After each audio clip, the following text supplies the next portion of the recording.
From the studios of Farm Journal Broadcast, this is AgDay.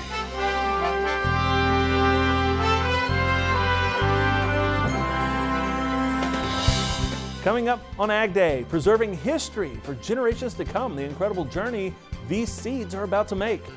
And we're here at the Cattle Industry Convention and NCBA trade show in San Antonio, Texas, where we're talking everything beef when it comes to the coronavirus and also USMCA. Despite being hit by a deadly virus, China moves forward with plans in the Phase 1 trade deal. Merck Animal Health is a proud sponsor of this year's CattleCon 2020. With a portfolio of products for all your cattle needs, come hear how Merck Animal Health can work for you. Good morning, I'm Clinton Griffiths. The death toll from the coronavirus in China continuing to grow. Now more than 560 people have died, with more than 28,000 people sick. The virus also continuing to fuel economic fears, and experts say it's far from over. One investment firm saying the virus won't peak until early next month. They estimated by the end of this month, the virus will have infected a total of 230,000 people around the world. Here in the U.S., the virus continues also to impact livestock markets. Cattle markets dropped to their lowest price Thursday since October 2nd. Ag Secretary Sonny Perdue addressing the virus at this year's Cattle Industry Convention and NCBA trade show in San Antonio, Texas. And AgDay national reporter Betsy Gibbon joins us from the Merck booth on the trade show floor. Betsy, lots of questions in producers' minds about this virus and the impact it could have on China buying U.S. ag. Well, Clinton, there are certainly a lot of questions, and Sonny Perdue talking to the media as well about the coronavirus, saying he doesn't know how long this will occur or be a scare. And this comes during a time when China is supposed to buy more U.S. goods under the Phase 1 trade agreement. I think you have to be sensitive to, and I think from the United States perspective, we would be understanding, along with the contingency that I said, if we don't see them going other places and try to fulfill those needs other places there, if they're really trying and it really just blows the economy out of the water, then I think we would be understanding in that. At the same time, Bloomberg reporting this week China ordered about 10 cargoes of soybeans from South America despite the country's coronavirus concerns. The coronavirus talk here at the Cattle Industry Convention and NCBA trade show did not stop with Ag Secretary Sonny Perdue. Producers and economists alike are trying to figure out just how long the coronavirus will impact the markets and if it will potentially impact exports in 2020. Well, it scares me. It should scare everybody. We just don't know what's going to happen. From cattle producers to the Secretary of Ag. We don't really know yet. We don't know when this coronavirus will be corralled, and we don't know how long it will go on. The fate of China's coronavirus problem is uncertain to those at the Cattle Industry Convention and NCBA trade show. But we could be probably 2 to 4 weeks away from finding out that it's a much bigger deal than it appears right now. And if that happens, then I think we have to be very concerned about it. It raises concern about impacts to China's GDP following quarantines and travel bans. The business travelers around Asia are staying at home or not going on the road. So that's really going to hurt, I think, economic growth in the first quarter. There's some talk of not 6% growth, but 3% growth, so half of what we would have expected. That's really going to slow what we would have seen in terms of trade flows. And it is a concern. It could have an impact not only on them, obviously, but really on a global scale. Larry Kudlow saying the coronavirus will likely delay U.S. exports to China. As new reports indicate, China may request more time to make those ag purchases in the U.S. through the China Phase 1 trade deal. The Office of U.S. Trade Representative saying Monday, quote, USTR has not received any request from China's government to discuss changes in China's purchase commitments due to the coronavirus outbreak. It's something Perdue echoed on Wednesday. First of all, I'm not aware of their request for flexibility, although I'm not surprised. Farm Journal Washington correspondent Jim Wiesmeyer saying there is a clause in the agreement that provides consultations between the two countries in the event of a natural disaster or other foreseen shock. I would say we haven't seen a slowdown outside of China, but it's probably a little early to tell. 700-800 metric tons a month is all we were averaging. And we're going to be about a $80 million market to China last year, which is that 1%? It's less than 1%. As producers are optimistic about the future, they celebrate the victories while watching closely at the things they can't control. China's Global Times reporting a decision on launching a consultation with the U.S. on the disaster clause is very unlikely till the end of the first quarter. Clinton? All right, Betsy, thanks. We'll check back in with you in just a moment. Despite dealing with the coronavirus, China appears to be moving forward with the Phase 1 trade agreement, announcing it would cut in half tariffs on hundreds of U.S. goods, adding up to about $75 billion, and including some tariffs on soybeans and pork. Starting next Friday, the tariffs on some U.S. goods would drop to 5%, down from 10%. China's Minister of Finance saying, quote, "We hope to work with the United States towards the ultimate elimination of all increased tariffs." The announcement helping to boost Asian and European equities, with equities in Europe hitting record highs Thursday morning. Investors believing the announcement was adding hope to the global economy that it may be able to avoid a major shock from the rapidly spreading virus. Severe storms moving through the south killed one person. The storms toppling trees and damaging homes as strong gusts of wind, hail, and rain tore through parts of Mississippi Wednesday. This same storm also dumping heavy snow in Texas and Oklahoma and on into Indiana. And those storms are continuing to push east. Meteorologist Mike Hoffman joins us with an update. Mike. Yeah, that's right, Clinton, but things are moving eastward, as you pointed out. We're starting off with the storm system in central Pennsylvania this morning. Snow from northern Maine all the way down into Tennessee. There'll still be some showers turning to snow farther east, and that snow goes all the way down into northern Mississippi, northern Georgia. Good news, though, is any severe weather, it would have to happen real early this morning, not likely in the far southern portions of Florida because that front's pushing offshore quickly after that. I'll have more details in our national forecast coming up. All right, thanks, Mike. Checking back in with Betsy over at CattleCon. Betsy, how's the weather there in San Antonio? Actually, I've been quite surprised with the temperatures here in San Antonio, with them lingering in the 40s and even low 50s. I brought my jacket, and I'm sure glad I did. But over here in the convention center, when we're inside and warm, we have much more coming up from the Cattle Industry Convention and NCBA trade show, including what USMCA will mean for ranchers. Plus, we head to the sale barn to see what producers are hearing when it comes to prices, as AgDay's coverage from the road continues from San Antonio.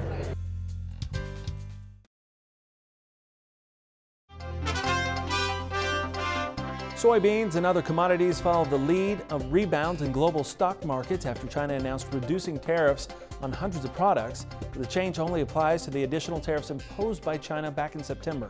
Here's an update from the CNE.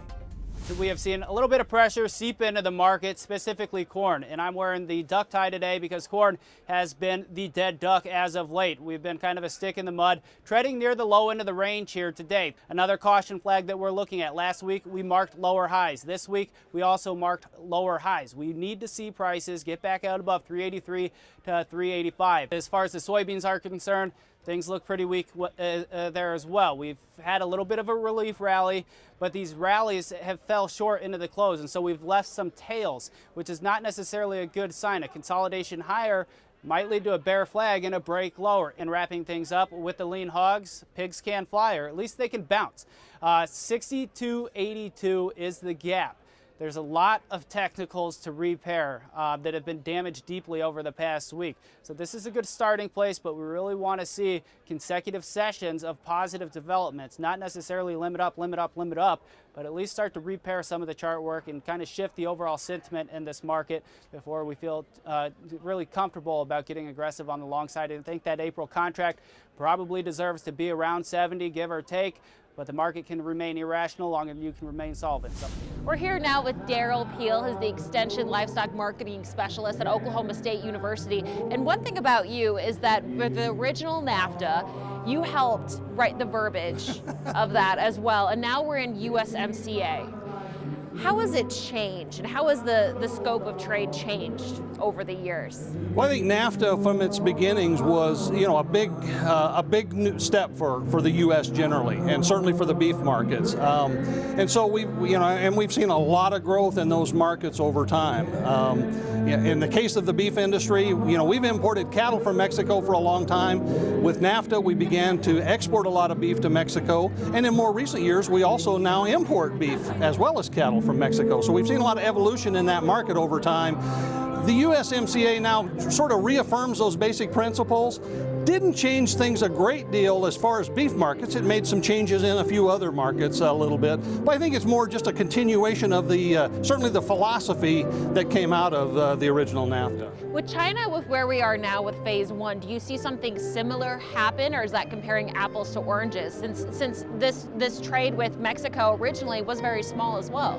Well, it was, and I do think there's a parallel in general in terms of the way trade with China might evolve for U.S. beef. We have never exported to China. It's a very different market. It's a new market. Of course, we've had some political barriers. Once we get past those, then the real work in the marketplace begins to sort of earn market share. And so U.S. beef product is different than the product they're currently getting now from Australia, New Zealand, and South America. And so we're going to have to figure out what kind of products work, what price levels are competitive in that market. It's going to be an ongoing process to develop that market. It won't be an immediate thing, but we're anxious to get started. China has grown so rapidly and is now by far the biggest beef importing country in the world, and we really need to get a part of that market. And if we can capture even a relatively small percentage of that total market, it'll be a big boost to U.S. beef exports. We do have a small percentage right now. I mean, it's not double digits, it's single digits right now. How much time do you think it would take to really grow that now, since there's not as many stipulations? Well, I still think it's probably a 3 to 5 year process. It might happen a little faster. Right now, of course, China's in a particular problem with the ASF and the protein deficit they have. That makes beef more attractive and more demanded. So it may speed it up a little bit, but I still think it takes some time. All right. Hey, thank you so much. Really appreciate the analysis there. Really appreciate it. All right, we'll be back with more Ag Day here in just a moment.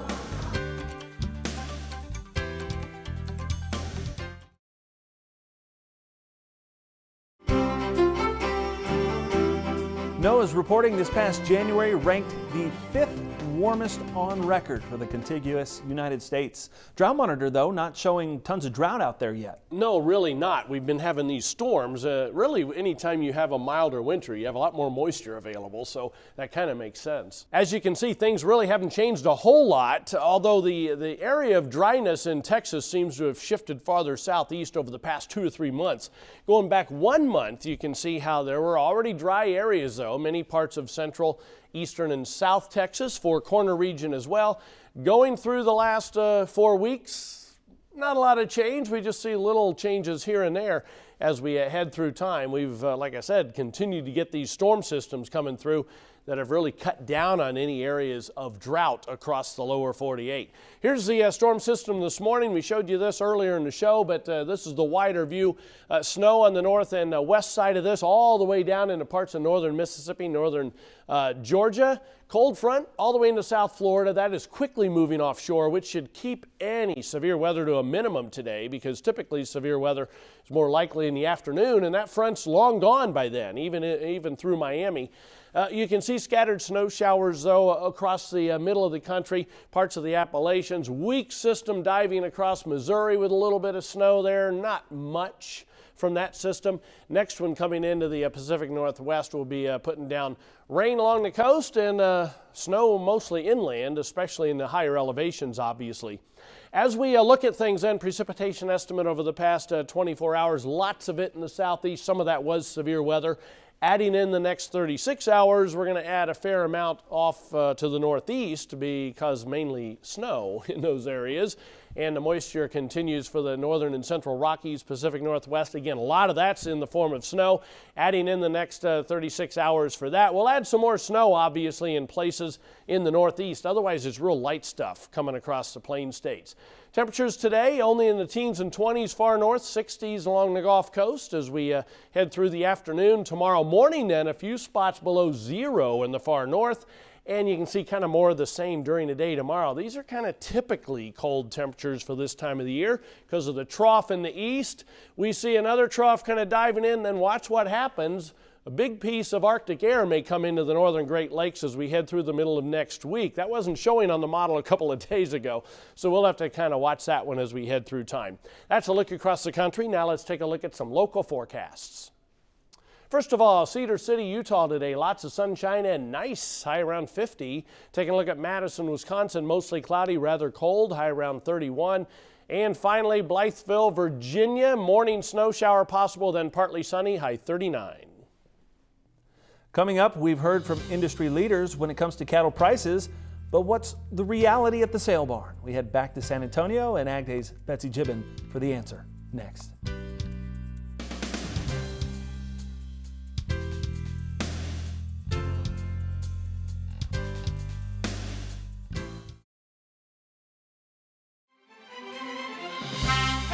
The U.S. Meat Export Federation reporting U.S. pork exports hit a record last year, saying that number reached nearly $7 billion in value. In December alone, pork exports soared to over 282,000 metric tons, up 34% year over year. Pork export value per head slaughtered was $66.70 in December, nearly one-third higher than a year ago. Exports of U.S. beef were below last year's record level. 2019 exports totaled 1.32 million metric tons. That's 2.5% below 2018's record volume. Beef export value per head of fed slaughter was $321.21 in December. That's down 9% from 2018. Experts saying the drop was due to lower shipments to Japan. We're hearing from industry leaders at the convention about cattle prices, but what are they at the sale barn? I recently visited a feeder cattle auction at the Shipshewana Trading Place in northern Indiana to find out. A crowd piles into the feeder cattle auction at the Shipshewana Trading Place in northern Indiana. As visitors, so I guess while I was here, I stopped in and see how the stock was selling. Owners, last November, first part of December, cattle were probably a dime lower than they were today. And regulars alike scope it out. What do you think of these prices today? They're higher here than down around where I live, but they're still low. We attended the feeder cattle auction on January 22nd before the funds and coronavirus impacted the livestock markets. A week before some cattle futures traded down to 3 to 4 month lows. You're a buyer.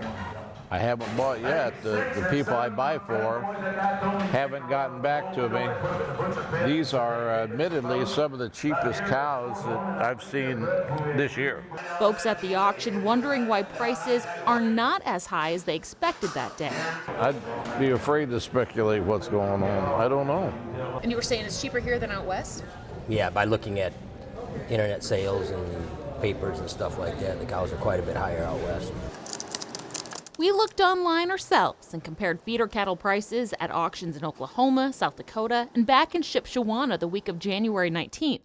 We found there's a 15 to 50 cents per pound difference in price, with mostly better prices out west. That's why I really wasn't in the market, but the last month they've been pretty cheap. Lambright says the western trade is different. There's a difference between access to feedlots, transportation, and condition of cattle.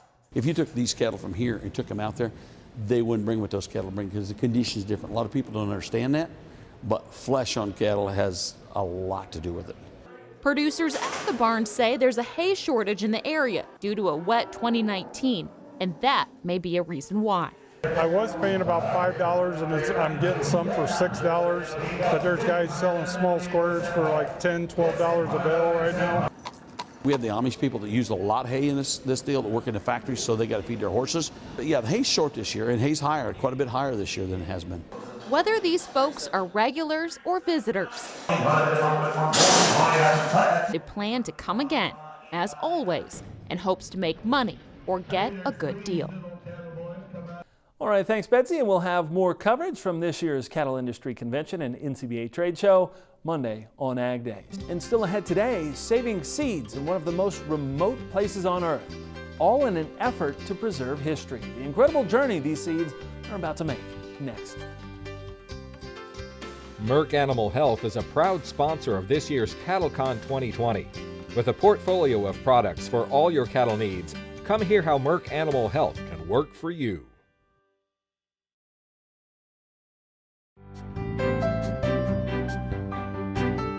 Their seeds became a lifeblood for the nation, and now the hope is they will be preserved for all of eternity.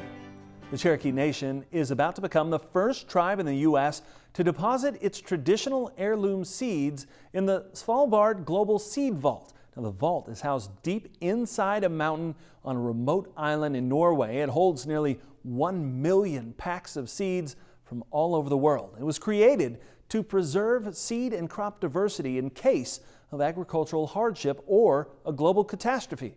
The Cherokee Nation collected 9 seed samples, including Cherokee White Eagle corn, which is considered the tribe's most sacred corn. They say all 9 varieties predate European settlement. Now, the seeds will be deposited into the bank later this month as part of a special event. And that's all the time we have this morning. We're sure glad you tuned in, spend part of your day with us. From all of us here at AgDay, I'm Clinton Griffiths. Have a great day.